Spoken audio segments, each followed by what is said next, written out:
Muy buenas tardes a todos. Sean ustedes bienvenidos a esta conferencia que tenemos preparada para esta tarde con un tema muy importante como es aprender a administrar nuestras finanzas personales. Esta conferencia será impartida por nuestros amigos de Fisherman Educación Financiera, ¿verdad? Antes de pasar al tema que tenemos preparado, a nuestros socios de negocios que están conectados con nosotros, a quienes agradecemos su sintonía, queremos invitarlos para el próximo martes 6 de octubre a la clausura de nuestro diplomado. Este se llevará siempre en horario 2:30 de la tarde, ¿verdad? Vía Zoom estarán recibiendo siempre la invitación y el enlace para que puedan acompañarnos. En estos momentos dejo en sus manos nuestros amigos de Fisherman. Antes de comenzar, voy a hablar un poco del licenciado Alfredo Escalón, el fundador de Fisherman Educación Financiera. Él tiene alrededor de 2 años de experiencia en asesoría financiera personal, gestión de riesgos y protocolos de inversión. Ha ayudado a miles de familias a alcanzar su libertad financiera a través del manejo correcto de las finanzas. Por otra parte, ellos han desarrollado programas de bienestar financiero para empresas que han contribuido para más de 20,000 colaboradores bajen su nivel de mora y aumentando el rendimiento hasta un 10%. Su nivel de endeudamiento va reducido hasta un 40%. Le damos la bienvenida a nuestros amigos de Fisherman. Buenas tardes a todos. Hola, ¿qué tal? ¿Cómo están? ¿Cómo está, Alfredo? ¿Todo bien? ¿Cómo está acá? Aquí vamos a compartir la presentación. ¿La ven todo bien? Sí, se ve y se escucha. Perfecto, entonces si quieren comenzamos. Okay. En primer lugar, les queremos dar las gracias a AXA, ¿verdad? Por compartir los principios y valores y ser un distribuidor de la vacuna que cura la pobreza y de tener ese compromiso por educar financieramente a los ciudadanos del Salvador, ¿verdad? Creemos que solo a través de la educación está la genuina oportunidad de tener un resultado diferente en temas financieros. Y nos gusta siempre empezar teniendo un poquito de conciencia de la situación que el mundo está viviendo.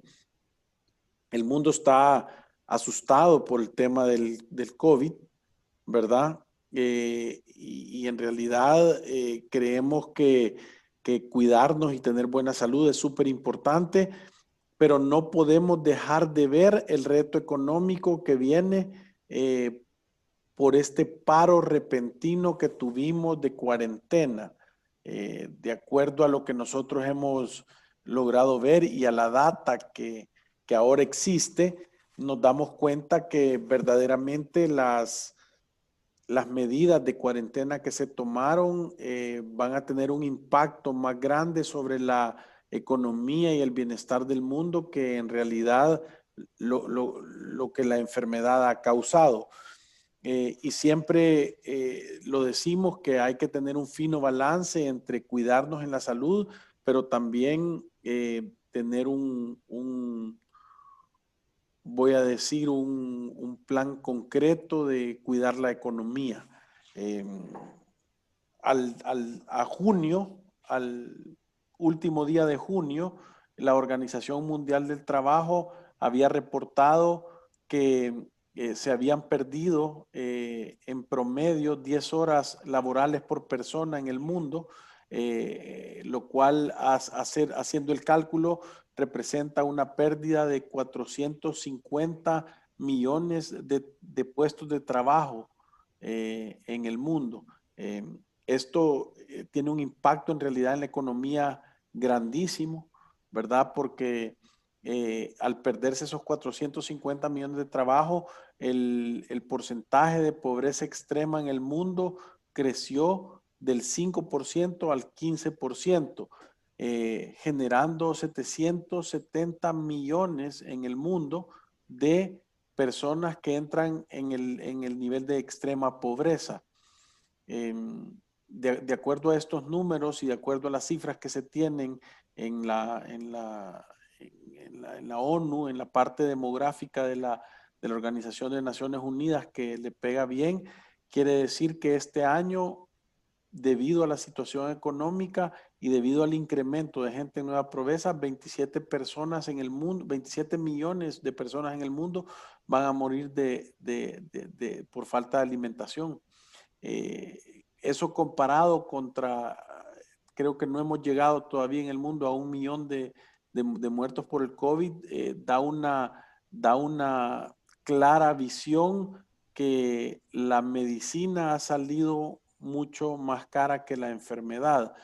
Eso es lo que nos pone a que no podemos actuar por miedo, y a mí me gusta ponerlo en un plano claro. Es como que una manada de gacelas ve un león y salen corriendo y el león mata a una, pero 27 se mueren por ir corriendo y aplastarse y chocarse. O sea, el pánico ha matado a más gente a más gacelas que el verdadero peligro que era el león, ¿verdad? Por eso nosotros creemos que uno tiene que planificar, uno tiene que tomar decisiones pragmáticas, quiere decir libre de emociones, y por eso lo decimos nosotros todo el tiempo, que ir por la vida sin una planificación financiera es un acto de genuina locura, porque te pone en un verdadero riesgo. Y la libertad financiera no tiene que ver con cuánto dinero tú ganas, la libertad financiera no tiene que ver con qué tan inteligente sos o no sos, ni tampoco tiene que ver con tu carrera profesional. La libertad financiera es 20% de conocimiento y 80% de comportamiento. Es mucho más importante las acciones que tú tomas y los hábitos que tú tenés que cualquier otra cosa en la libertad financiera. Y para eso nosotros hemos hecho un método que es claro y sencillo para obtener la libertad financiera, y se llama el método Fisherman para obtener la libertad financiera. Y consta de 7 pasos que son sencillos, que todo el mundo puede entender, que si tú lo empezás a aplicar en tu vida, verdaderamente vas a tener resultados espectaculares. Y el paso número 1 es evaluar tu situación actual. Cuando decimos evaluar tu situación actual, las personas es súper importante entender que tenés que saber qué está pasando en tu vida, si estás gastando más de lo que ganás, si estás gastando exactamente lo que ganás o si estás gastando menos de lo que ganás. Y al final, esta evaluación puede ser una metodología sencilla y fácil. Si tú estás gastando más de lo que ganas, en realidad tú tenés que acumular deuda, y normalmente las personas tienen saldo en sus tarjetas de crédito, tienen créditos personales, tienen deudas de uno y otro tipo. Si tú en realidad estás gastando menos de lo que ganas, lo que tú deberías de tener es saldo en tus cuentas, deberías tener cuentas de ahorro con dinero, deberías de tener, deberías de tener esa, esas, ese bienestar y esa acumulación de dinero en tus cuentas, ¿verdad? Una vez tú has evaluado tu situación financiera, lo que tienes que hacer es lograr un presupuesto balanceado. Y lograr ese presupuesto balanceado es tomar en cuenta tus gastos que son mensuales y los que no son mensuales. Contar con un fondo de emergencia y planificar para tu retiro. Quiere decir tomar en cuenta todos esos gastos, y la suma de todos esos gastos debería ser igual o menor que todos tus ingresos. Una vez tú has hecho eso, el tercer paso es generar un fondo para emergencias. Nosotros recomendamos que las personas deberían de tener de 2 a 6 veces de su presupuesto mensual en un fondo de emergencias. Eso quiere decir tener dinero suficiente para cuando pasa una situación que tú no puedes controlar, salir adelante y no tener que ir a ocupar una tarjeta de crédito o ir a sacar un préstamo para hacerlo, ¿verdad? Entonces, es importantísimo tener un fondo de emergencia de 2 a 6 veces de tu presupuesto mensual. El cuarto paso es eliminar todas tus deudas. Nosotros somos anti deuda de consumo. Creemos que la deuda de consumo es la esclavitud de los tiempos modernos y que tú de verdad tenés que asegurarte de no tenerla, y si la tenés, de matarla de la manera más rápida posible. Luego, el quinto paso es protegerte de los riesgos de la vida que tú no puedes controlar. Es tener un seguro médico para una enfermedad, es tener tener un seguro de vida si hay terceros que dependan de vos, es tener claro que cómo vas a tener un seguro o un plan para tu retiro y tener controlado y protegidos los demás activos que una familia pudiera tener como carros, casa, terrenos, etcétera. El sexto paso es que si ya estás haciendo todo esto y te sobra dinero, que empeces a hacer que el dinero trabaje para ti, ¿verdad? Normalmente la libertad financiera se logra cuando tus ahorros y tus inversiones generan suficiente dinero para pagar tus gastos de vida.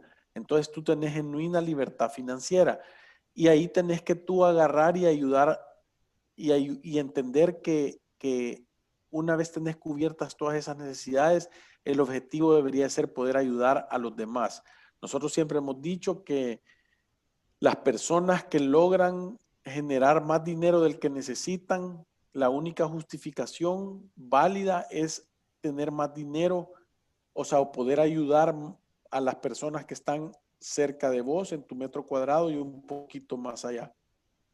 Y el séptimo paso es organizar un legado, es enseñarle a tu familia cómo va a pasar ordenadamente tu patrimonio de una generación a otra de la manera más ordenada posible.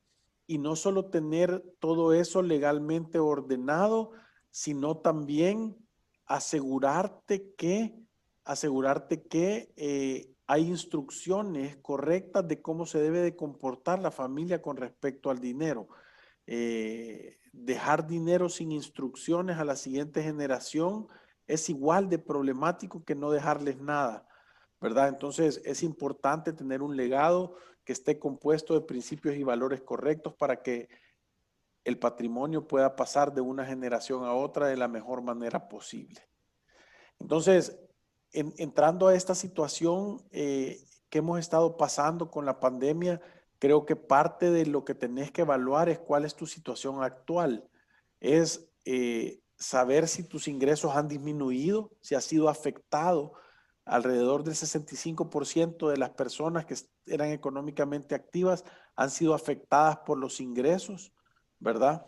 Hay personas que es como el 25% de las personas, eh, eh, sus ingresos se han mantenido, ¿verdad?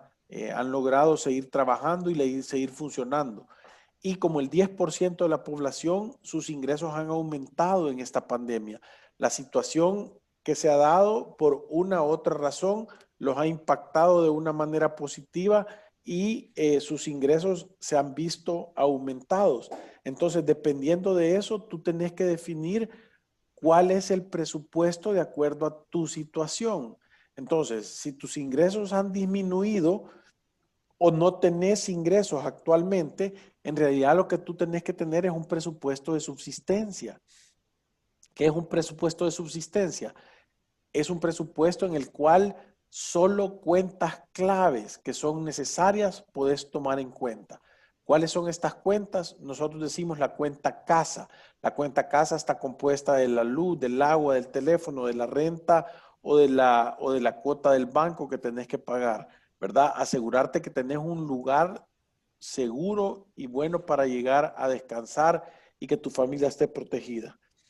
La cuenta número 2 es la cuenta de alimentación, ¿verdad? Es estar seguro que van a haber los alimentos suficientes en tu casa para que todo el mundo esté bien, tenga fuerzas y pueda salir a trabajar si es que estamos trabajando. Las siguientes son las medicinas básicas que tenés que tener para poder, si tenés alguna prescripción médica, ¿verdad? Seguírtela tomando para estar saludable. Y la última es tener dinero para transportarte. Eso es si tu presupuesto o si tus ingresos han disminuido. Tú deberías de estar trabajando un presupuesto de subsistencia. Si tus presupuestos están mantenidos, tú deberías de tener esas 4 cuentas y además la cuenta de educación de tus hijos, el tema de gestión de riesgos, mantenerte pagando tus seguros y asegurarte que tenés un fondo de emergencia montado y si no lo tenés, montarlo o si lo tenés, hacerlo un poquito más grande y tenerlo fuerte, ¿verdad? Entonces, esta es como la segunda etapa de la fase del presupuesto.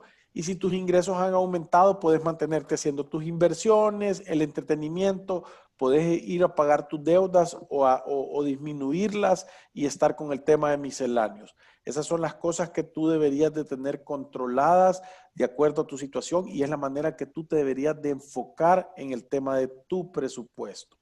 Entonces, tu plan debería de ser de acuerdo a cómo está funcionando. Y aquí nosotros podemos ver que hubieron etapas. Hubieron una etapa de restricciones, ¿verdad? A donde todos estamos en cuarentenados y en realidad, aunque algunos tenían la oportunidad de seguir trabajando, no era algo sencillo o no era algo tan fácil de mantenerse. Hubieron personas que por teletrabajo y eso pudieron seguir operando, ¿verdad? O hubieron personas que aún en las restricciones, como eran empresas que daban servicios básicos o de primera necesidad, se mantuvieron trabajando. Entonces, habían restricciones, había que ver cuál era la manera de manejarlo. La segunda parte es la parte de adaptación, que es en la que estamos viviendo ahorita, ¿verdad? Ahorita sí se acabó la restricción de la cuarentena, salimos a la calle, empezamos a trabajar con algún tipo de convivencia, o sea, distanciamientos sociales. Estamos viendo cómo nos adaptamos a esta nueva manera de operar. Posiblemente una gente se va a quedar en su teletrabajo, otra gente está teniendo que llegar con algunas restricciones, ya sea medio tiempo, y hay un montón de temas en el trabajo y esto nos hace cambiar la manera en que antes estábamos trabajando, ¿verdad? En la gente, en el tema de seguros, yo veo que un montón de gente está haciendo reuniones virtuales y eso les ha dado acceso a tener más reuniones en el tiempo. Se están ahorrando el tiempo de traslado, aunque hay personas todavía que quieren reunirse, ¿verdad? Y obviamente si lo vas a hacer, tiene que ser con todas las medidas fitosanitarias para que tú estés bien. Recuérdense que normalmente los clientes en todos los servicios que estamos dando, ya sean servicios o venta de productos, eh, parte de lo que ha pasado es que la gente ha perdido la confianza en la salubridad. Entonces, creo que es importante invertir un poco y en esta adaptación es cuál es la manera para que la gente se sienta segura si es que nos vamos a reunir. Eh, ¿Cuál es la manera? O sea, debo de ocupar careta, debo de ocupar mascarilla, debo de tener alcohol gel. Cuando voy a visitar a las personas hay una fina línea y ahora lo hablábamos nosotros en una reunión entre que la gente crea que andar detrás del negocio y ponerlo en riesgo, ¿verdad? Entonces, algunas veces eh, tenemos que pensar en cuáles son las maneras correctas de de verdaderamente asegurarte que la gente se va a sentir tranquila y segura con el tema de salud. Y la última es la etapa de recuperación, a donde tenemos que ver cuáles son las nuevas oportunidades que existen, qué va a cambiar en en esta nueva situación, qué oportunidades hay de dar nuevos servicios o cuáles son las nuevas necesidades que se están dando para uno poder venir y poder invertir y poder generar más negocio en esta situación. Entonces, en las fases que yo debería de analizar son la fase 1, saber a dónde estoy parado, cuál es mi caja, con cuánto dinero cuento, cuánto dinero, cuánto dinero debo y cuál es el flujo que yo tengo, si se está manteniendo o no. La fase 2, obviamente, es ver cuáles van a ser mis nuevos gastos en esta situación. Y la fase 3 es cómo voy a generar más dinero y cómo voy a recuperar esta parte. Entonces, la mayoría de personas que nosotros hemos visto que están saliendo súper bien estas cosas es gente que han desarrollado un plan y que han puesto las actividades en cada una de las fases. Voy a decir, quiero entender cuánto dinero tengo en mis cuentas, quiero saber cuánto dinero tengo en mis cuentas de ahorro, quiero saber si puedo retirar el 25% de la AFP, quiero saber si tengo dinero en inversión, si tengo dinero ahorrado en un seguro de vida universal. O sea, hay un montón de temas que muchas veces nosotros no nos damos cuenta que están ahí y es importante tener claridad de con cuánto dinero estoy contando yo. Y luego en la fase 2 es cuáles van a ser mis nuevos gastos. Posiblemente en los nuevos gastos va a haber algún familiar que yo le tengo que poder ayudar o que posiblemente va a necesitar ayuda porque ha perdido su trabajo. O de repente ahí nos estaba contando alguien que su hija cambió de trabajo, renunció como en febrero y cabal en marzo que empezaba su trabajo, congelaron las plazas de donde se estaba cambiando y se ha quedado en el aire. Y los papás le tienen que estar ayudando, ¿verdad? Porque no lo tenían claro de cómo iba a estar esa situación. Entonces hay que ver cuáles son esos nuevos gastos, si es que hay o si puedo reducir los gastos. Y la fase 3, como les dije, es cuáles son las oportunidades, cómo lo voy a generar, cómo puedo tener una fuente alterna de ingresos. Nunca antes ha sido tan importante contar con una fuente diferente de ingresos como ahora, ¿verdad? Entonces, yo, por ejemplo, a nosotros nos gusta poner el tema de cómo planificar y cómo decir qué es lo que yo tengo que hacer para sacar renovaciones o para sacar nuevos productos, ¿verdad? Y esta es una tablita que nosotros hemos diseñado para uno para poder hacerse metas, ¿verdad? Y qué es lo que nosotros estamos diciendo. Estamos diciendo, bueno, ¿qué debo de hacer yo para llenar una necesidad de $400 mensuales? Entonces, si yo agarro y me doy cuenta que las primas en el primer año son de $750 y que las comisiones son del 15%, voy a tener $112 de entrada por cada uno de los planes. Al año voy a tener $675 de ingresos y eso me va a generar comisiones mensuales en promedio de $56.25. Si mi necesidad es de 400, yo sé que estoy quedando $343.75 en negativo de mi meta. Pero si yo el segundo año genero 8 nuevos planes de salud, quiere decir que yo voy a tener esos 8 más los 6 en renovación del año anterior.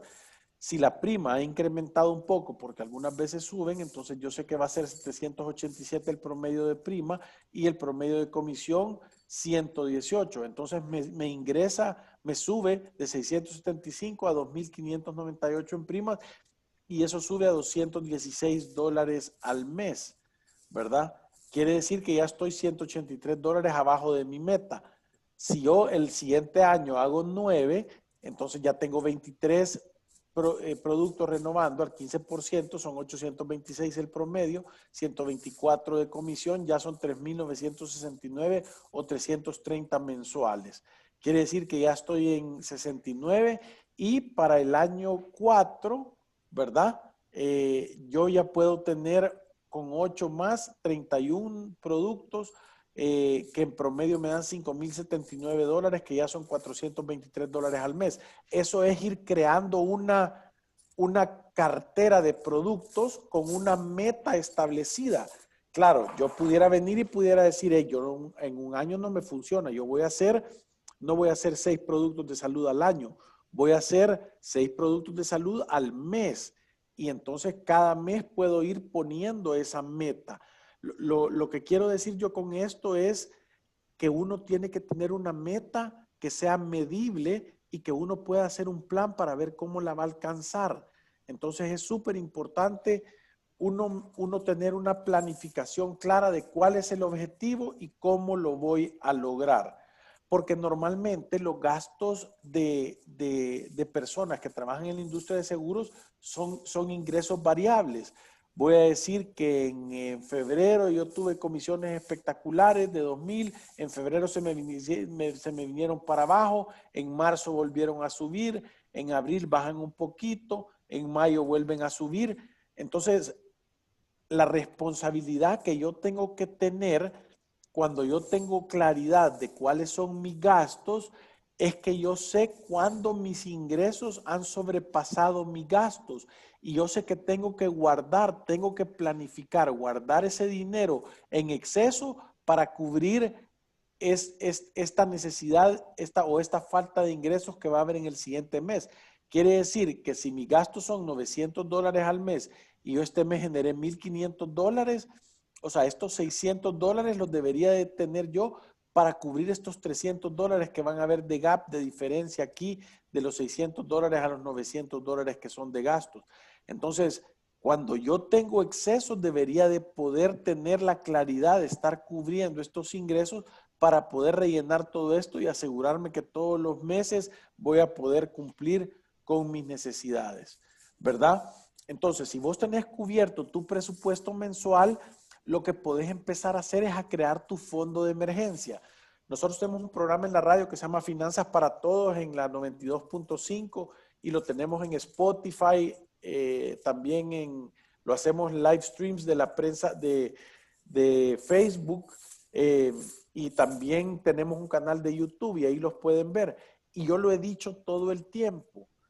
¿Saben la importancia que tiene un fondo de emergencia? Yo estoy seguro que si antes de que pasara esta pandemia yo hubiera dicho, mira, es que tienen que tener un fondo de emergencia porque puede ser que el mundo se paralice y no vamos a tener ingresos y nadie va a poder salir, yo estoy seguro que nos hubieran tildado de locos. Pero ahorita cuando decimos, hey, ¿entienden la importancia que ha adquirido tener 2, 3, 4, 5, 6, 8, 10 meses, 12 meses de presupuesto para poder hacerle frente a esta situación? Nosotros hemos tenido personas que tienen un año de presupuesto de sus gastos ahorrado en efectivo en una cuenta. Entonces, esta situación de la pandemia la han vivido totalmente diferente a una persona que no ha tenido ingresos o que no tenía ningún tipo de ahorro y que se le cayeron todos sus ingresos. ¿Entienden la situación tan complicada que una persona se puede poner cuando una situación de estas sucede? Cuando una situación de estas sucede y no tenemos dinero para hacerle frente. Y pónganse a pensar ahorita, todos ustedes que me están escuchando, ¿qué sucedería si el día de hoy ustedes se vinieran a tener 0 ingresos? ¿Cuántos meses flotan? Entonces, estas son preguntas que normalmente no nos queremos hacer, pero tenemos la responsabilidad de hacérnoslas para verdaderamente tener claridad qué podés hacer para hacerle frente a esta situación, porque normalmente son situaciones que suceden en la vida. Entonces, si tú sos un empleado, quiere decir que si tú tenés un trabajo fijo, como mínimo tú deberías tener 6 veces de tu presupuesto mensual. Ahora, si tú sos un empresario, sos dueño de tu propio negocio o sos un profesional independiente, el fondo puede ser menos. ¿Por qué? Porque recibir ingresos depende de tu esfuerzo, es más controlable. Las personas que son empleadas, en realidad, si necesitan ganar más dinero, no pueden llegar a donde el jefe a decir, mire, quiero que me aumente al doble este mes porque lo necesito. Entonces, es mucho, hay que ser más conservador cuando tú sos empleado para poder tener un fondo de emergencia más grande.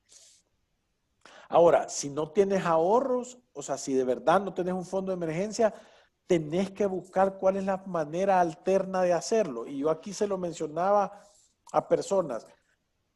Yo conozco personas que en la pandemia generaron su fondo de emergencia vendiendo cosas que no utilizaban. No sé si ustedes han logrado hacer un análisis de ver todas las cosas en su casa que tienen que no ocupan.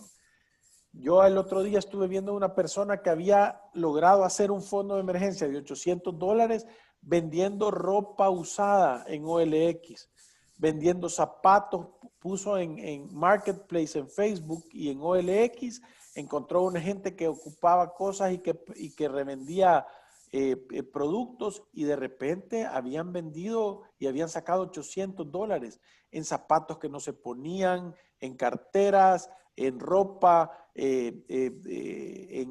voy a decir que tenían un horno que no ocupaban, un hornito y lo vendieron, la máquina esa de hacer ejercicio que ocupan para colgar la toalla, ¿verdad? Temas que pareciera que no es dinero, pero en realidad tienen dinero ahí y que se pudiera hacer un fondo de emergencia. Y la otra parte es, ¿qué actividades puedo desarrollar yo para generar un ingreso alterno? Y yo siempre lo digo en broma, pero en serio.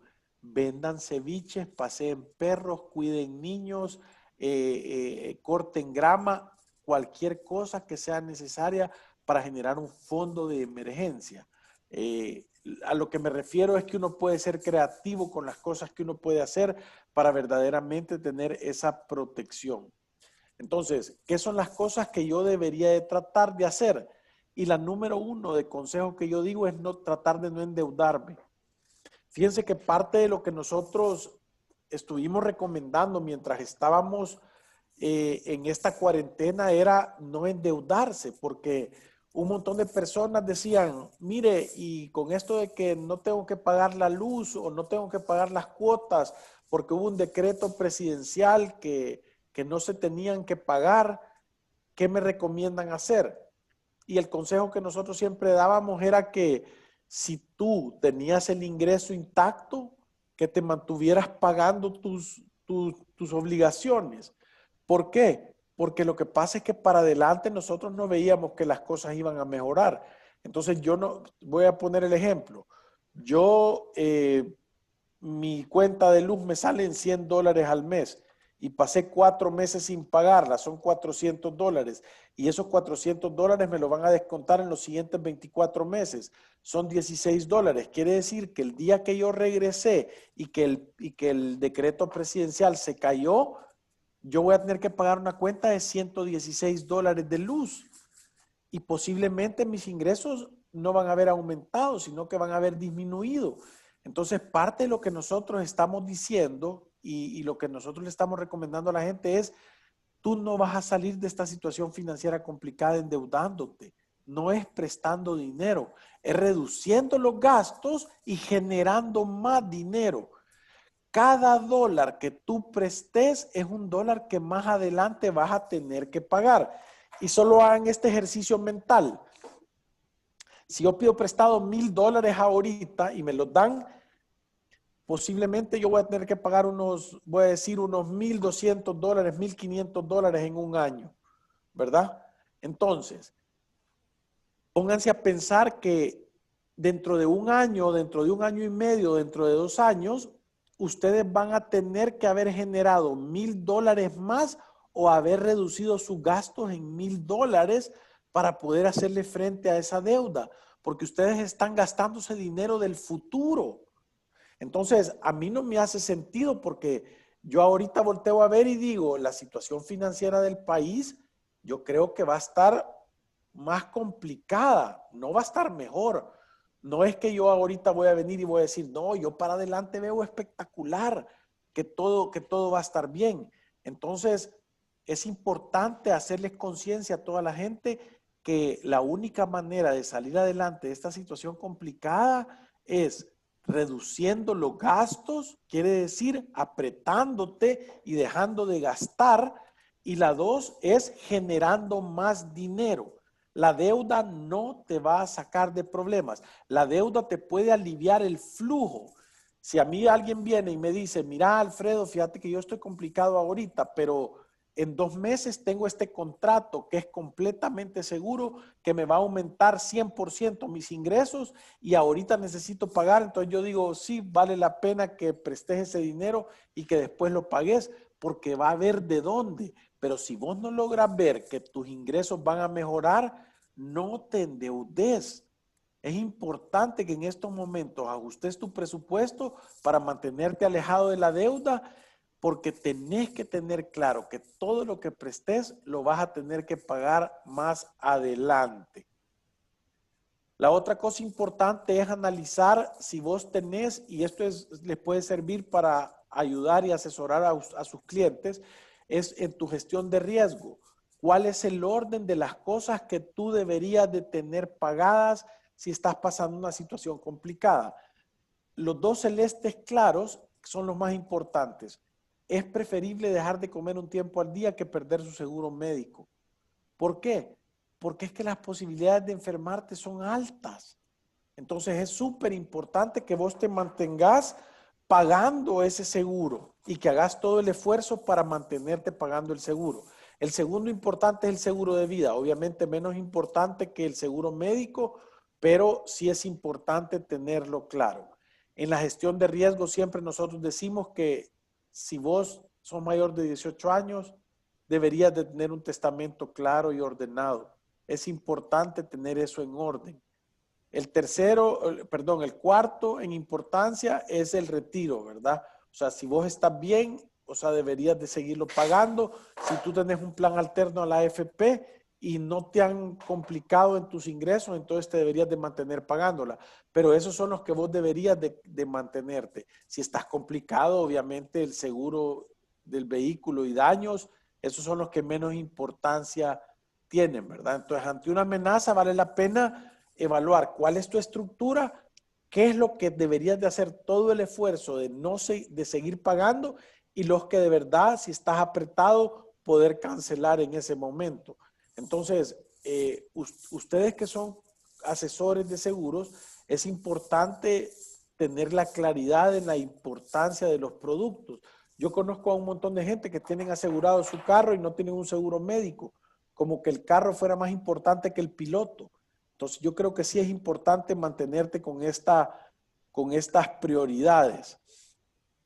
Y creo que para ir cerrando, creo que lo más importante de todo es tener conciencia de regresar a lo básico. ¿Qué define el éxito? Número uno, hacer un plan. O sea, como se los dije, ir a través de la vida sin una planificación financiera es un acto de genuina locura. Entonces, tú tenés que tener un plan, tal como lo dije al principio, de acuerdo a tu situación financiera actual, si tus ingresos han bajado, se han mantenido o han mejorado, de acuerdo a tu nivel de gastos que tenés y de acuerdo a la situación que estás viviendo ahorita, ¿verdad? Tenés que hacer un plan. Número dos, tenés que definir un presupuesto en base a ese plan. O sea, si tú de verdad estás apretado porque tus ingresos han puesto, no puedes estar pensando en entretenimiento. No tenés que estar empezando en invertir nada. No tenés que estar pensando en tener ninguna estructura que no sea de temas necesarios. Número tres es controlarlo. De nada sirve tener un presupuesto si tú no te vas a sentar a medir el presupuesto, a controlar el presupuesto, a tenerlo estructurado, a saber verdaderamente cómo lo vas a tener que manejar, ¿verdad? El siguiente paso es no endeudarte, ¿verdad? Y cuando digo es recordarse que uno no va a salir de estas situaciones a través de la deuda, es una ilusión, es un parche que parece que te está resolviendo un problema, pero financieramente solo te pone en una situación muchísimo más complicada. El quinto punto es gastar menos de lo que ganas. Es asegurarte que todos los días, que todas las semanas, que todas las quincenas y que todos los meses tú estás viviendo por debajo de tu capacidad. Esa es la clave básica de la libertad financiera, ¿verdad? Es asegurarte que estás viviendo por debajo de tus posibilidades y que sobra dinero. Y eso te debería de llevar al sexto paso, que es aprender a invertir. Eso es cada dinero que te sobra, cada dólar que vos salvás, ¿a dónde lo voy a poner? ¿Cuál va a ser el objetivo de ese dólar? ¿Cómo voy a hacer para que me dé un dinero extra todos los meses y que me ayude a quitarle presión a mi capacidad de generar? Las personas que de verdad tienen un plan claro generan dinero. Es importantísimo generar, pero no sirve de nada generar dinero si no aprendes a administrarlo de tal manera que siempre gastes menos de lo que ganas, ¿verdad? Que te sobre. Si ganas 100, gastar 90 y que te sobren 10. Si ganas 200, que te sobren 20, o sea, gastas 180 y así sucesivamente. Y una vez has salvado ese dinero, ¿a dónde lo puedo poner a que se multiplique sin que yo tenga que trabajar? ¿A dónde abro un depósito a plazo fijo? ¿A dónde hago un fondo a dónde invierto en un fondo de inversión a largo plazo? ¿Cuál es una cooperativa que me va a dar dinero? ¿Cómo le meto dinero a mi negocio para que me dé más rentabilidad? ¿Por qué? Porque recuérdense que la libertad financiera se alcanza cuando tus inversiones y tus ahorros te generan suficiente dinero para pagar tu plan de tu gasto de vida. Entonces trabajar se vuelve opcional y todo el mundo que genera dinero debería de tener ese plan. Tal como lo vimos en la parte de la tablita, que yo puedo decir, esta es mi meta, recibir $400 al mes, y qué es lo que tengo que hacer para lograrlo y en cuánto tiempo lo voy a lograr. Igual tenés que agarrar y tenés que decir cuánto tengo que ahorrar y a qué retorno lo voy a tener para que mis ahorros me paguen mis gastos de vida. El día que yo tengo suficiente dinero y que los retornos me dan suficiente para pagar mis gastos de vida, yo tengo libertad financiera. Entonces trabajar se vuelve opcional. Trabajar se vuelve algo que querés hacer. Ya no estás obligado a, ya no estás cambiando tu tiempo por dinero, ¿verdad? Y creo que lo más importante de todo es entender que tenés que tener valor y reescribir tu historia.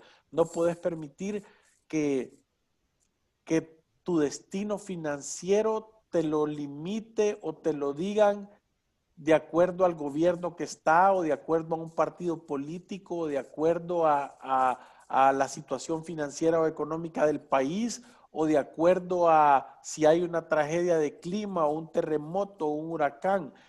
O sea, el héroe de la historia tenés que ser tú. Tú tenés que ser la persona que tiene bajo control la situación para tú hacer tu sueño realidad, para que tú encontres verdaderamente cuál es el camino más corto y más barato para tener libertad financiera. Yo de verdad que a nosotros nos encanta educar.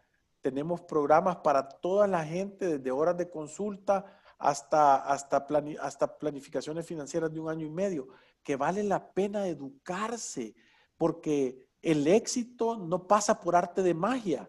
El éxito es algo planeado e intencionado y ejecutado, y se obtiene a través del sacrificio, la disciplina y la determinación.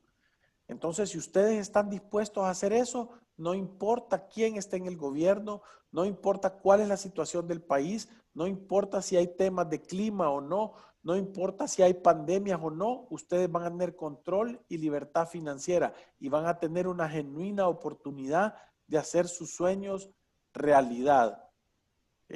Eso más o menos es el seminario que les queríamos contar un poquito, y me apuré un poco para dar oportunidad de tener preguntas y respuestas. Está ahí en su parte esto de Q&A, a donde ustedes pueden escribir o pueden en el chat, a donde dice más o more, y ahí dice chat, nos pueden escribir preguntas y con gusto se las vamos a contestar. Y tal vez voy a empezar con la primera que está aquí. Dice, favor si nos indica recomendaciones de negocios en los que podrían invertir su dinero. Y es buenísima esa pregunta. Un montón de gente ahorita nos pregunta, mira, ¿yo dónde pudiera invertir dinero? Fíjate que lo primero que tenés que hacer es entender cuánto dinero tenés para invertir y cuál es el objetivo de tu dinero, ¿verdad? Cuando yo vengo y voy a poner de primero las primeras cosas que son importantes. Número uno, para yo poder invertir, yo tengo que asegurarme que tengo un presupuesto y que sé cuáles son mis gastos mensuales. Número dos, tengo que asegurarme que yo estoy provisionando entre el 10 y el 15% para los gastos que no son mensuales, ¿verdad? ¿Qué quiere decir? Que yo tengo que guardar el dinero para la matrícula del colegio de mis hijos todos los meses, para cambiarle las llantas al carro, para darle mantenimiento a mi casa, para todas esas cosas que no son mensuales, pero yo sé que van a llegar, tengo que guardar dinero.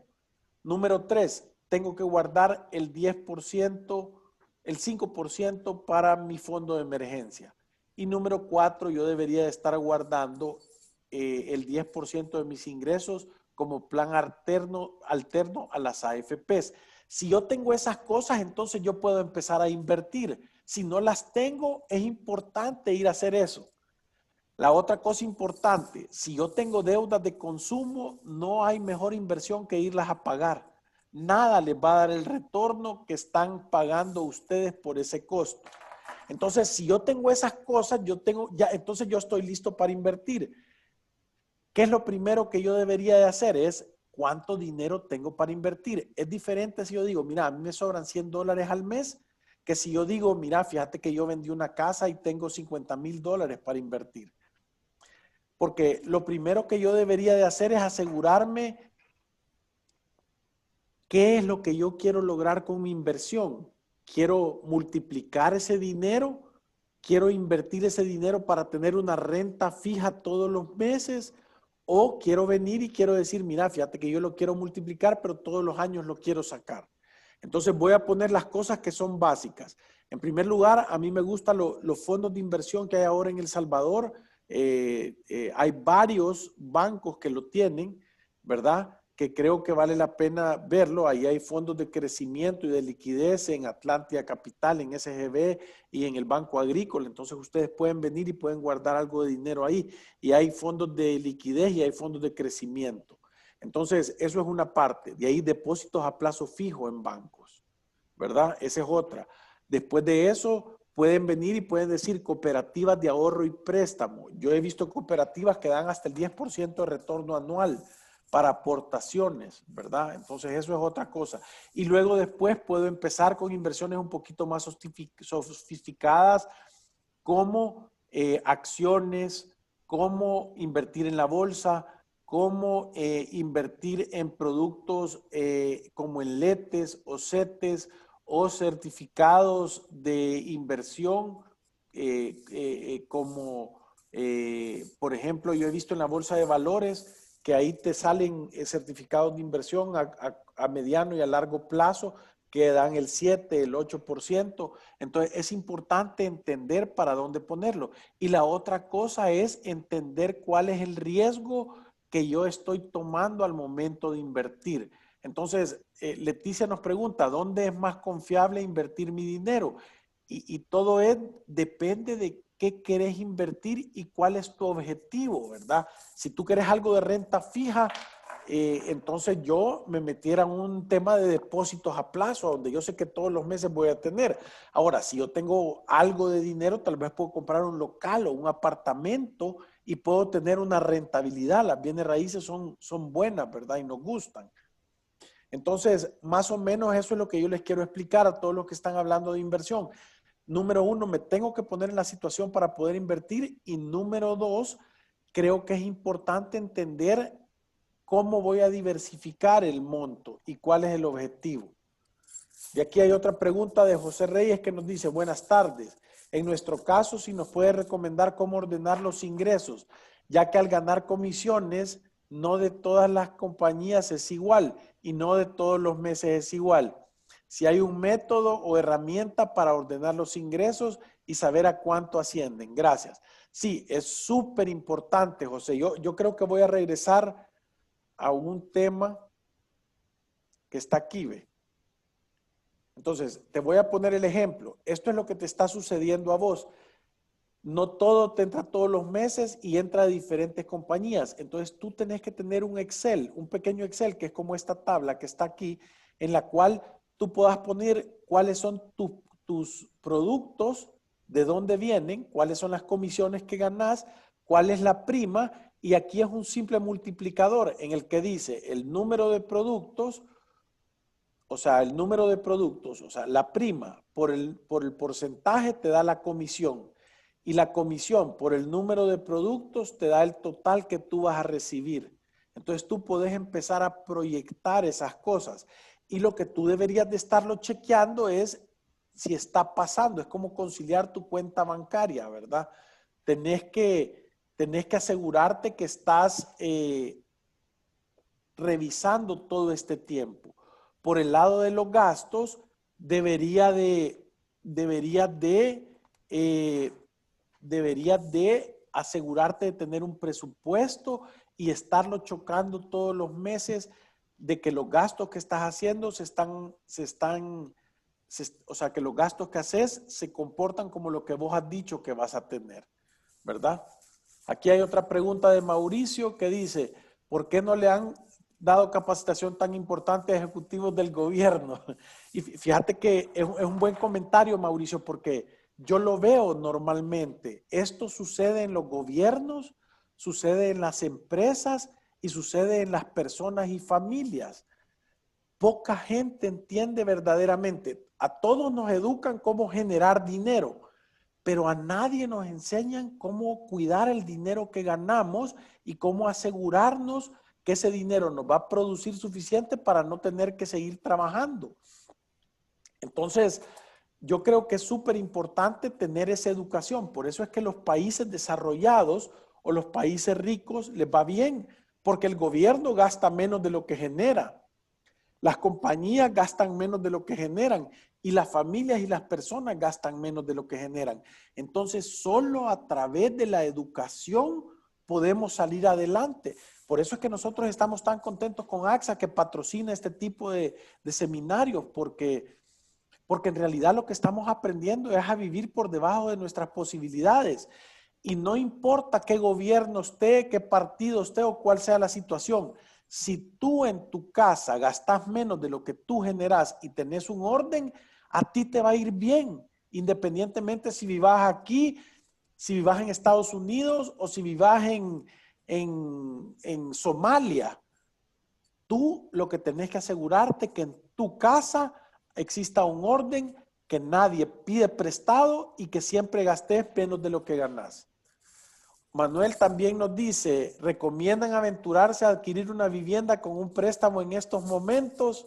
No, Manuel, no lo recomendamos y te voy a explicar por qué. Normalmente, cuando tú vas a hacer una inversión, para mí una inversión es lo que te da dinero en tu bolsa. Una inversión te pone dinero en tu bolsa. Pero si vos venís y vas a poner una casa, aunque sea que la tengas alquilada, ¿verdad?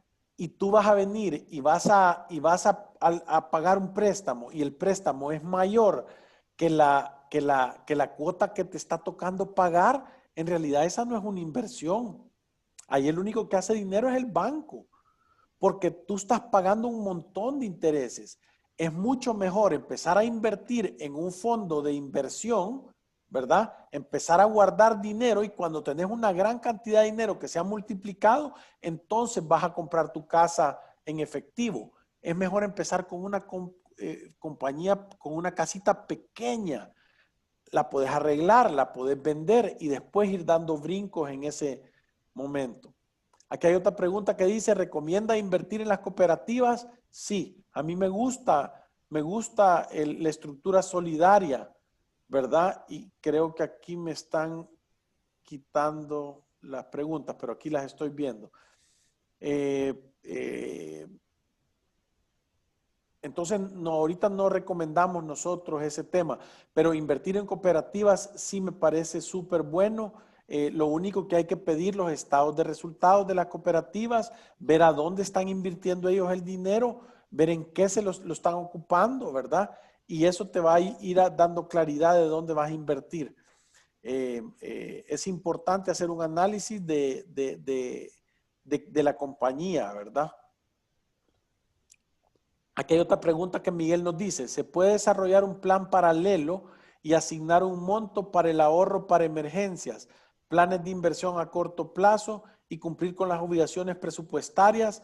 No tengo deudas y poseo un fondo de pensión y una propiedad. Sí, Miguel, es correcto. Tú puedes destinar, eso es hacer un presupuesto. Hacer un presupuesto es agarrar y tú decirle el dinero a dónde va a ir a parar.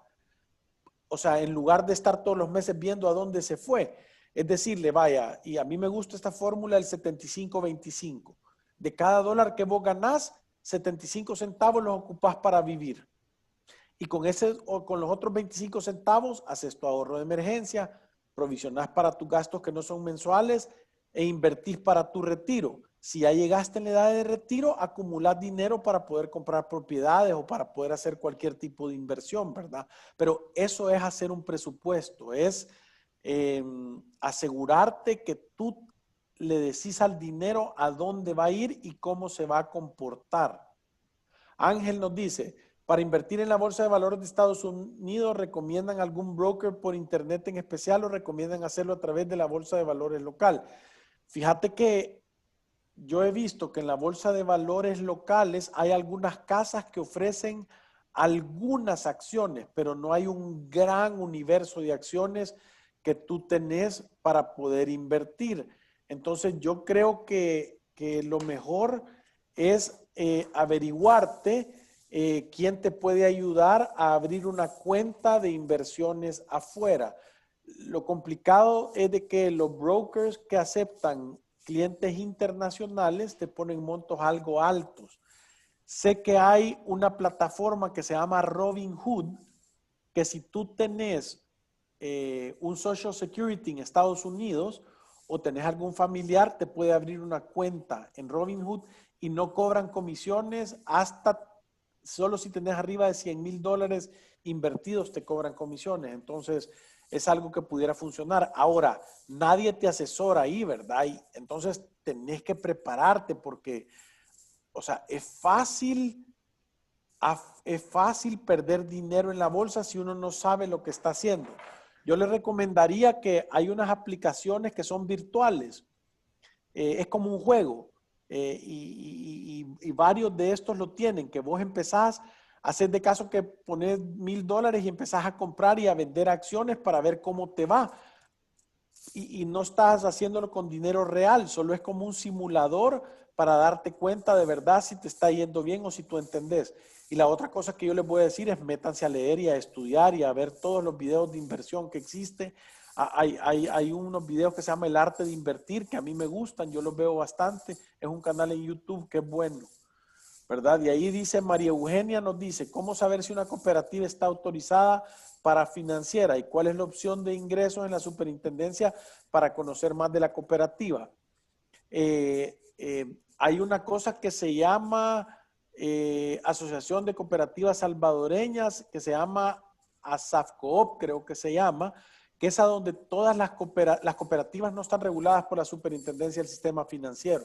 Eso es lo primero. Entonces, no estoy seguro si es ASAFCOOP que se llama, pero es una asociación de cooperativas de El Salvador a donde todas las cooperativas depositan sus estados financieros o pueden estar también en el registro de comercio, ¿verdad? Entonces lo importante es ver en qué invierten, a dónde está, cuántos años tienen. Es como hacer la evaluación de una empresa, ¿verdad?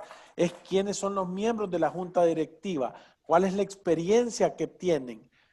INSAFOCOOP, ese es el regulador. Ahí Marlon Méndez lo dijo. Gracias, Marlon. Eso es una máquina, ¿verdad? Eso, conciencia colectiva y colaborativa. Entonces, ahí tenés que ver vos y ahí podés darte cuenta de cuáles han sido los resultados. Si vos ves una empresa que constantemente ha estado repartiendo 10 o 12%, aunque reparta menos en dividendos, gana el 15% todos los años, entonces, y que lo ha hecho por 10 años, entonces son buenas, ¿verdad? Entonces, eso es una cosa que es importante. De ahí, Edgidio dice, en el país no hay muchas opciones de invertir y adicionalmente los intereses recibidos son sujetos a impuestos sobre la renta y las tasas son muy bajas. Aquí hay un par de cosas. Número uno, todos estos fondos de liquidez y fondos de crecimiento que tienen estas tres casas corredoras, como les comenté, Atlántida Capital, el Banco Agrícola y SGB, ellos, todos los intereses que se generan ahí son libres del impuesto de la renta hasta el año 2021, ¿verdad? Eso es número uno, o sea que ahí tenés un escudo fiscal.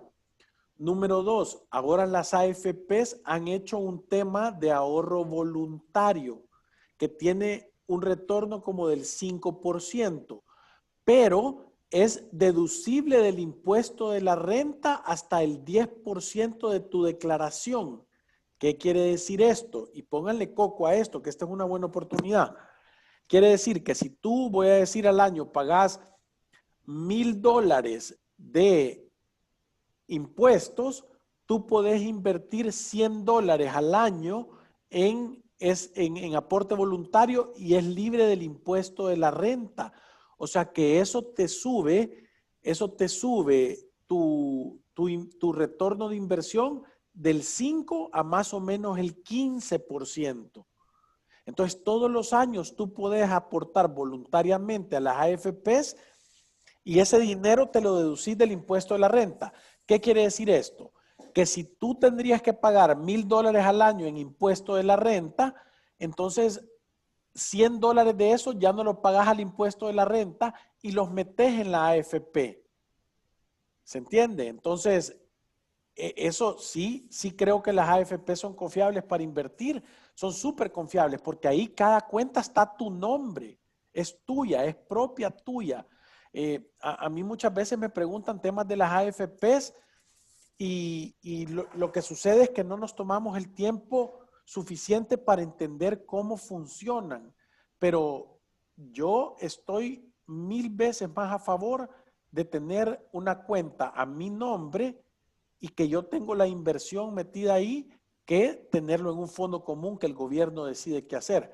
¿Qué es lo que sucede? El retorno de las AFPs es bajo porque hay una buena parte de ese dinero que el gobierno se lo ha prestado al gobierno y paga bien poquito interés por eso. Ese es el retorno malo de las AFPs, pero en realidad técnicamente es un buen producto, ¿verdad? Aquí tengo otra pregunta, déjenme verla. ¿Es recomendable invertir con un trader? Sí, o sea, yo digo un broker, Maritza. Creo que es importante encontrar un broker que te pueda aconsejar y que tenga un buen track record de cómo invertir, ¿verdad? Porque normalmente si no, hay veces que hay un montón de gente que dice que son brokers y para ser un broker tenés que tener una licencia, creo que se llama C9, si no estoy seguro, pero creo que sí, C9 se llama la licencia para poder aconsejar a gente de a dónde invertir, ¿verdad? Entonces tenés que buscar a alguien, hay una página que se llama FINRA, a donde cuando te dicen el nombre lo podés buscar ahí y toda la gente que está autorizado para ser un broker y asesorarte está ahí y ahí está el récord. Si alguien se ha quejado o ha tenido un problema, ahí está el récord y es público, ¿verdad? Entonces ahí lo puedes ver.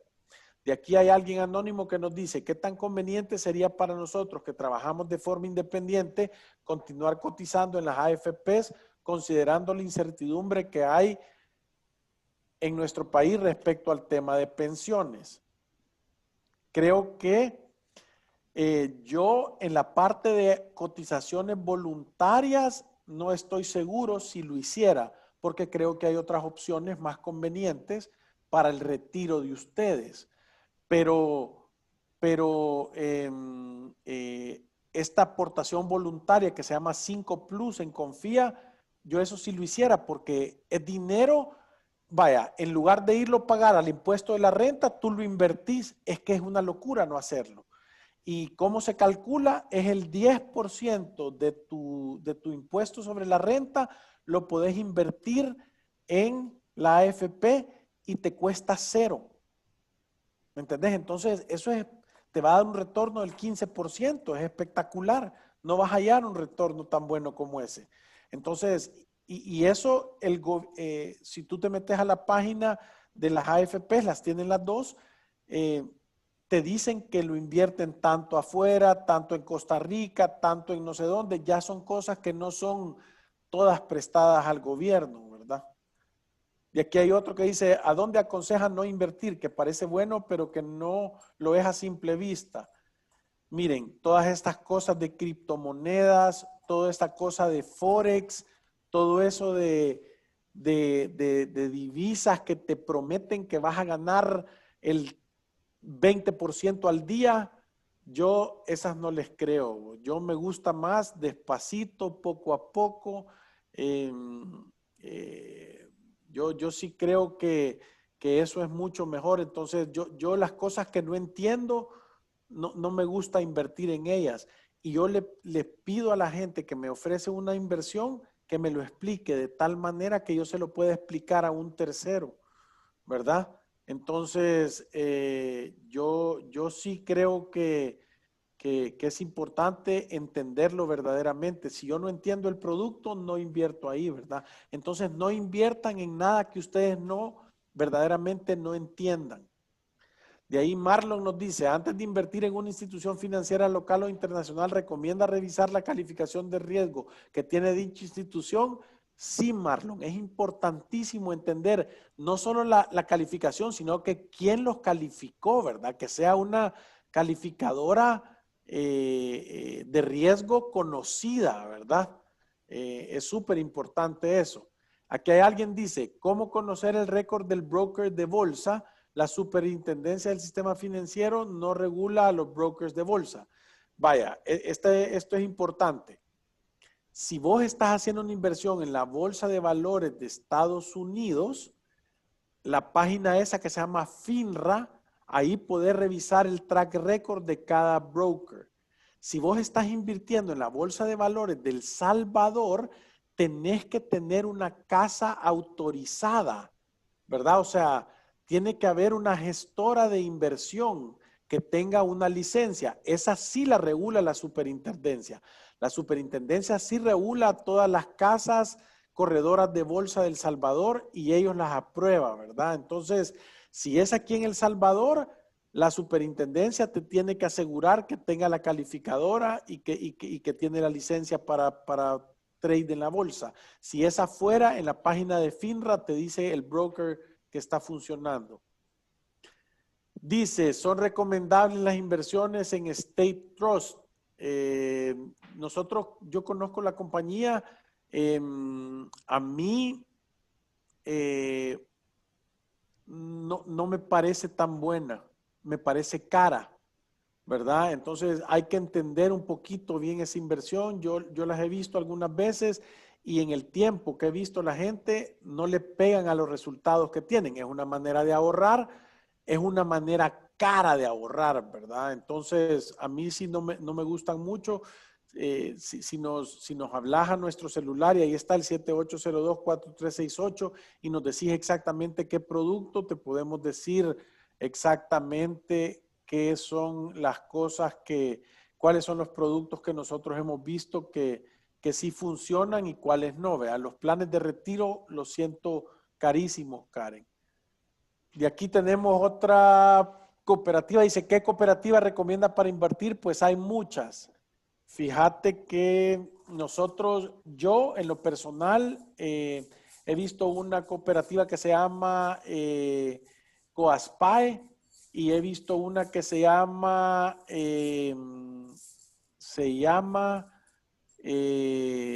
Cooperativa de Profesionales Salvadoreños, COOPSA creo que se llama, que también ha sido buena, ¿verdad? O sea, obviamente no me gusta recomendar nada. Lo importante es que ustedes revisen y vean y aprendan. ¿Qué opina de invertir en franquicias? Como todo, depende de qué franquicia, ¿verdad? Depende de cuál es la situación.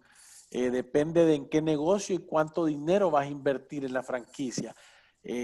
Si vos ves el track record de la franquicia y cómo está funcionando y qué ha hecho, ¿verdad? Esas son las cosas que yo voltearé a ver. De ahí dice, ¿las cooperativas de ahorro y crédito de nuestro país tienen calificación de riesgo? Fíjate que creo que no, porque la calificación de riesgo la tienen que comprar para que se las den. Pero si vos agarrás los balances y vos agarrás a cualquier financiero, vaya, yo esto es lo que hiciera. Yo quiero invertir en una cooperativa, pidiera la memoria de labores, pidiera los últimos 5 años de balances y me sentara con un financiero que me pudiera hacer un análisis y que me diera un par de calificaciones, que diera cuál es la posición de caja, cuál es el nivel de endeudamiento, cuál es la tasa de mora. Y ahí podés empezar a ver vos y a decir, y cuando comparás una con otra, ahí te vas a ir dando cuenta bien fácil cuáles están en una posición más sólida, ¿verdad? Cuáles son las reservas que tienen y ese tipo de cosas. La inversión en bolsa de valores es tanto riesgosa en estas épocas de cambio inesperados en la economía. ¿Qué piensa? Sí, hay variabilidad, pero fíjate, Egidio, y te voy a hacer una cosa para que vos entendás. Cuando vos invertís en la bolsa de valores, hay dos maneras de invertir. La número uno es especular. ¿Qué quiere decir esto? Yo veo que esta compañía está creciendo y yo la compro ahorita y cuando crezca la vendo. Ahí estoy especulando. Eso es exactamente igual que ir al casino, porque es cuestión de suerte, ¿verdad? Entonces hay un montón de gente que se mete en la bolsa de valores a especular. La otra manera de invertir en la bolsa de valores es ir a comprar acciones en compañías que vos crees que a lo largo del tiempo les va a ir bien. Voy a ponerte un ejemplo. Amazon.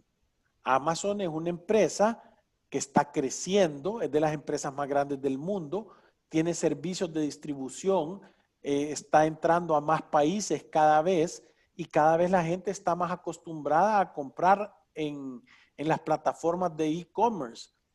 Entonces, si yo compro y yo invierto en Amazon ahorita y no voy a necesitar el dinero en los siguientes 5 años, yo te aseguro que puedes calcular que vas a ganar el 12% anual, independientemente si suba o baje. Y obviamente en el mercado de valores, la única manera en la que tú perdés o ganás es cuando tú vendes. O sea, la acción yo la puedo haber comprado a 100 y la acción puede estar a 500, pero yo no gano hasta que no la venda. Y puedo haber comprado la acción en 100 y puede valer $1, pero yo no pierdo hasta que no la venda.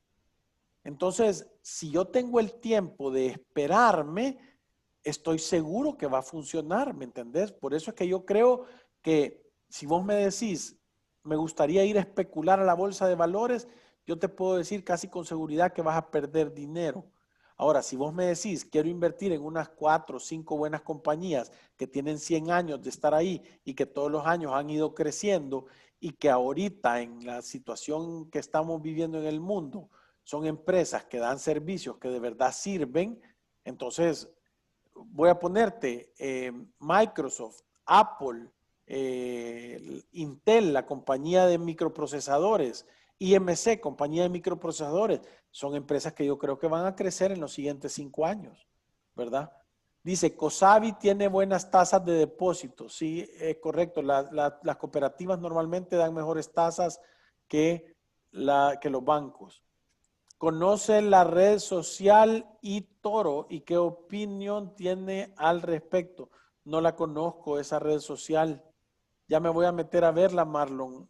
Tal vez si me contás un poquito a qué se dedican. Quiero ver si hay otra más. Dice, ¿cuál es el monto mínimo para empezar a invertir? Nosotros hemos visto, Yesenia, que hay personas que en una cooperativa de ahorro puedes empezar a invertir a partir de $10 todos los meses, ¿verdad? Eso tenés que asegurarte que la cooperativa te permita ir a estarle metiendo todos los meses dinero ahí para que se pueda generar ese dinero y ese fondo, ¿verdad? Entonces las inversiones las puedes empezar a hacer a partir de $10 al mes, puedes empezar a invertir, ¿verdad? Y no sé si tienen alguna otra pregunta porque creo que ya no las acabamos. Aquí está Jorge Morales. Las cooperativas dan buenas tasas en depósitos y dan tasas caras en préstamos. Podemos invertir en cooperativas, pero préstamos hacerlos en la banca. Sí, Jorge, no te obligan. Tú podés prestar en las cooperativas, tú puedes hacer aportaciones. Yo tengo aportaciones en la cooperativa y yo soy antipréstamos, entonces no me gusta prestar. COPA se llama, Cooperativa de Profesionales Salvadoreños. Yo no tengo préstamos, entonces yo solo estoy poniendo dinero y todos los años lo retiro completamente y vuelvo a empezar, ¿verdad?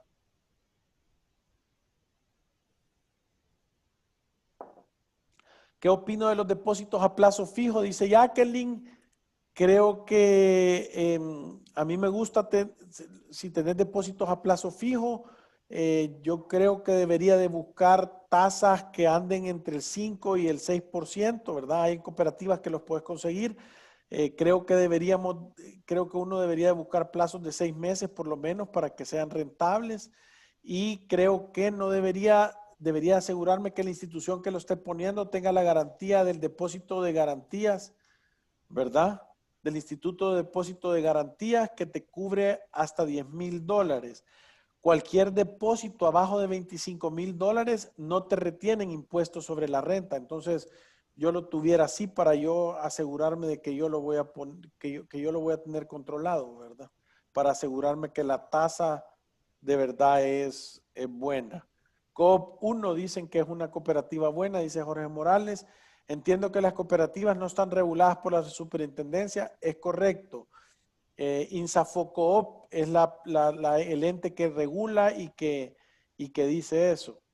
Cooperativas grandes de muchos años de trayectoria son ACODJAR, ACACU, sí, Coopas, ACOFINGES, ACACES, COASPAE, A60, COSAVI, ACACIPAC y Comédica. Sí, estoy de acuerdo, Marlon, todas esas las he oído. Lo que hay que hacer es que hay que pedir los estados de resultados, las memorias de labores, y con eso empezarlas a controlar, a ver cuál es la que me gustaría poner a mí, ¿verdad? Y yo creo que con eso hemos contestado de verdad todas las preguntas. No sé si hay alguien más que tenga alguna pregunta. Con gusto, si no, recuérdense que nos pueden escribir en las redes sociales. También nos pueden escribir al 7802-4368 por cualquier consulta que tengan. Y también recuérdense que nos pueden oír todos los días en el show número 1 en Finanzas de la Región, que se llama Finanzas para Todos. Ahí estamos en todos los días en la club y en Facebook Live de las 12 del mediodía a las 12:45, ¿verdad? También nos puede escuchar todos los podcasts que tenemos en Spotify. Y recuérdense, tengan valor y reescriban su historia, ¿verdad? Aquí voy a contestar una más, la última pregunta. Aquí dos preguntas más voy a hacer. Dice, al no tener regulación, ¿cuál es mi riesgo entonces? Es que no están reguladas, porque son empresas que tienen que enseñar los balances.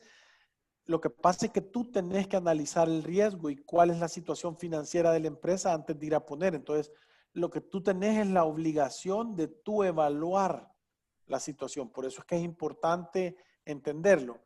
Y dice, ¿qué pasaría si yo tengo 2 depósitos a plazo y entre los dos sobrepasan los 10,000 K? ¿La super me respondería o no? No es la super, es el Instituto de Depósitos de Garantía. Y la institución tiene que estar afiliada para que te respondan. Y sí, creo que el tope son $10,186, creo que son. Entonces sí te responderían, ¿verdad? Y aquí hay una más, gracias por la información. INSAFOCOOP sí lo regula, INSAFOCOOP sí lo regula la superintendencia. No estoy seguro, es que creo que INSAFOCOOP es el Instituto Salvadoreño de Fomento a las Cooperativas. Entonces creo que ahí depositan los estados de resultados, ¿verdad? Todos los días los escuchamos en la radio desde hace muchos meses. Los vemos en vivo en Facebook Live. Muchas gracias por compartir la orientación valiosa para estos momentos. Gracias, Erlinda. Le mandamos un gran saludo. Nosotros queremos cambiar la economía del país educando una familia a la vez, ¿verdad? Cualquier cosa, recuérdense que estamos ahí para ayudarles y servirles, y le damos gracias a AXA por promover este momento y por darnos el chance de llevarles esta información, de compartir, y de verdad les agradecemos todas sus preguntas. Son preguntas buenísimas. Lo que más me gusta es que son preguntas de inversión, ¿verdad? De cómo multiplicar su dinero. Entonces, recuérdense que estamos a la orden. Si quieren hacer una hora de consulta con Fisherman, va a ser un gusto poder ayudar y atenderles. Nos vemos a la próxima. Que Dios los bendiga. Tengan valor y reescriban su historia. Y recuérdense que ir a través de la vida sin una planificación financiera personal es un acto de genuina locura. Adiós. Agradecemos al licenciado Alfredo Escalón, parte de Fisherman Educación Financiera. A ustedes por su sintonía, y esa última frase que nos dejó es bien importante. Siempre hay una oportunidad para poder reescribir nuestra historia. Dependerá mucho de nuestra disciplina y dedicación para poderlo hacer, no solo en cuestiones financieras, sino que en cualquier ámbito de la vida. Agradecemos su sintonía y recuerden que los esperamos el próximo martes en nuestra clausura del Diplomado Técnico de Gestión Comercial, AXA en línea 2020,